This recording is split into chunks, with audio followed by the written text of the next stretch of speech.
Welcome to plus TV. 2025లో ద్వాదశ రాశుల వారికి ఏ విధంగా ఉండబోతుంది అని తెలియజేయడానికి ఈరోజు స్టూడియోలో మనతో పాటు ఉన్నారు ప్రముఖ ఆధ్యాత్మికవేత్త, ప్రముఖ జ్యోతిష్య పండితులు బ్రహ్మశ్రీ శ్రీనివాసుల అనంతరామ శర్మ గారు. వారితో మాట్లాడి మరి ఈ రాశులందరి వారికి ఎలా ఉంటుందో మనం తెలుసుకుందాం. నమస్కారం గురుగారు.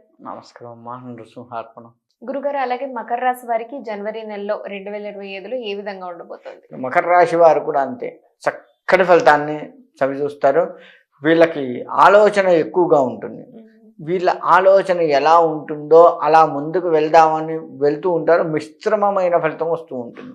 ఏదైనా ఆలోచించి దానికి ఒక ప్లాన్ తీసుకుంటే ఆ ప్లాన్గా రాకపోయినా సామాన్యమైన ఫలితం వచ్చి నష్టం అయితే పోరు. దాని నుంచి ఆలోచించినట్టుగా కాకపోయినా నష్టపోకుండా బయటపడి ఉండే అవకాశం ఉంటుంది. వీరు విందులు వినోదాల్లో బాగా పాల్గొంటారు. పాత స్నేహితులను కలుస్తూ ఉంటారు. వీళ్ళు ఎప్పటి నుంచో చిన్ననాటి ఫ్రెండ్ కలిశాడు అని చెప్పి మనం ఈరోజు సెల్ ఫోన్లలో ఫోటో తీసుకొని ఫేస్బుక్లో పెట్టుకుంటాం. ఆ విధమైనటువంటి ఎప్పటికో పరిచయాలు, చిన్ననాటి స్నేహితుల్ని కలవడము, వారితో ఆనందంగా ఉండడము జరుగుతూ ఉంటుంది. ఇంకా వీరు పెద్దవాళ్ళని ఎక్కువగా గౌరవించాలి. వీళ్ళ దగ్గర ఉన్నది ఏంటంటే పెద్దవాళ్ళని కొంచెం తీసివేసే మనస్తత్వం వీళ్ళ దగ్గర కనపడుతూ ఉంది. తల్లిదండ్రులు కావచ్చు, అత్తమామలు కావచ్చు, అన్నయ్యలు, వదినలు, అక్కలు, చెల్లెళ్ళు, ఎవరైనా కావచ్చు. అలా కొంచెం మనకంటే వయసులో ఉన్నటువంటి పెద్దవాళ్ళని వీళ్ళు కాస్త గౌరవిస్తూ ఉండాలి. అది తగ్గటం వల్ల ఏమవుతుందంటే వాళ్ళ తిట్లు కొంత, వాళ్ళ యొక్క అసహనత, అంటే వీళ్ళు ఏంటి నన్ను గౌరవించట్లేదు అన్న వాళ్ళ బాధ ఏదైతే ఉందో అది మళ్ళీ వీళ్ళని పట్టి పీడించే అవకాశం ఉంటుంది. అందుకని వీళ్ళు పెద్దవాళ్ళని గనక గౌరవిస్తూ ఉన్నట్లయితే తప్పకుండా వీళ్ళు బయటపడతారు. అదొక్కటి వీళ్ళు సరి చేసుకోవాలి. తద్వారా ఏంటంటే వాళ్ళ ఆశీస్సులు కూడా వీళ్ళకి శ్రీరామ రక్షగా పనిచేసే అవకాశం ఉంటుంది. అది సరి చేసుకుంటూ ముందుకు వెళ్ళాలి. ఇంకా వ్యవసాయ రంగం లెక్క వేసుకుంటే వ్యవసాయ రంగం వాళ్ళకి పర్వాలేదు. కొంతమేరకు ఆశించినట్లుగా పంట రావడము, చేయడము, విద్యార్థులు కూడా అనుకున్నట్లుగా టార్గెట్ని రీచ్ కావడము చేస్తూ ఉంటారు. వీళ్ళు ఇంకా విద్యార్థులు లెక్క వేస్తే సినిమాలకు ఎక్కువ పోయే సూచనలు కనపడుతుంది. ఈ విద్యార్థుల దగ్గర ఉన్నది కొంతమంది దగ్గర ఎట్లా ఉంటుందయ్యా అంటే, ఈ రాశి వారిలో రేపు ఎగ్జామ్ అనగా ఇవాళ సినిమా పోతారు, తెల్లవారితే ఎగ్జామ్, ఇవాళ నైట్ సినిమా పోతారు చక్కగా. కానీ అక్కడ మళ్ళీ సినిమా రాయరు. ఎగ్జామ్లో వారు ఏ క్వశ్చన్స్ ఇచ్చారో అవే రాస్తారు.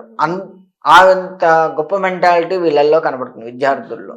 కాబట్టి విద్యార్థులు అటువంటివి కొంచెం మానవేయండి.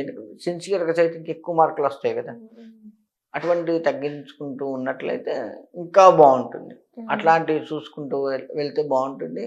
ఇక ఈ రాజకీయ రంగం వాళ్ళు ప్రజల్లోకి ఎక్కువగా పోవడము, ప్రజల మన్ననలు ఎక్కువగా పొందడం జరుగుతూ ఉంటుంది. ప్రజల్లో బాగా వీళ్ళు లీనమైపోతారు. ఇంకా ఒక సామాన్యుడిని నేనైతే ఎలా ఉంటాను అని ఆలోచిస్తూ ప్రజల్లోకి వెళ్తారు. ఈ రాజకీయ రంగంలో వాళ్ళు అంత బాగా పేరు తెచ్చుకుంటారు. కాకపోతే వీళ్ళకి ప్రత్యర్థులతో కొంత ప్రమాదం కనపడుతుంది. ప్రమాదం అంటే వేరే కాదు, అనవసరపు మాటలు. మనం ఇప్పుడు బురదలో కాలేసినట్లుగా చెప్పుకోవచ్చు. వీళ్ళని అనవసరపు మాటలు వీళ్ళ మీద పడతాయి. ముందుకు వెళ్తున్నటువంటి వారు ఎవరైతే ఉన్నారో వాళ్ళు పేరు తెచ్చుకుంటున్నారు అని చెప్పి వీళ్ళ పాత విషయాలని తోడి ఇప్పుడున్న పరిస్థితికి లింక్ చేసే పరిస్థితి కనపడుతుంది రాజకీయ రంగం వారు. కాబట్టి అటువంటివి తగ్గించుకుంటూ కనుక అటువంటి ఆలోచిస్తూ ఈ రాజకీయ రంగం వాళ్ళు ముందుకు వెళ్ళే పరిస్థితి కనపడుతుంది. ఇక ఓవరాల్గా చూసుకుంటే ఈ నెల మొత్తం కూడా వీరికి చాలా చాలా బాగుండేది. ఈ రెండు రాశుల వారికి కూడాను బాగుంటాయనే చెప్పుకోవచ్చు. జనవరి నెల మొత్తం కూడాను వీరికి అనుకూలమైన పరిస్థితులు ప్రస్ఫుటంగా కనపడుతున్నాయి. ధన్యవాదాలు గురుగారు.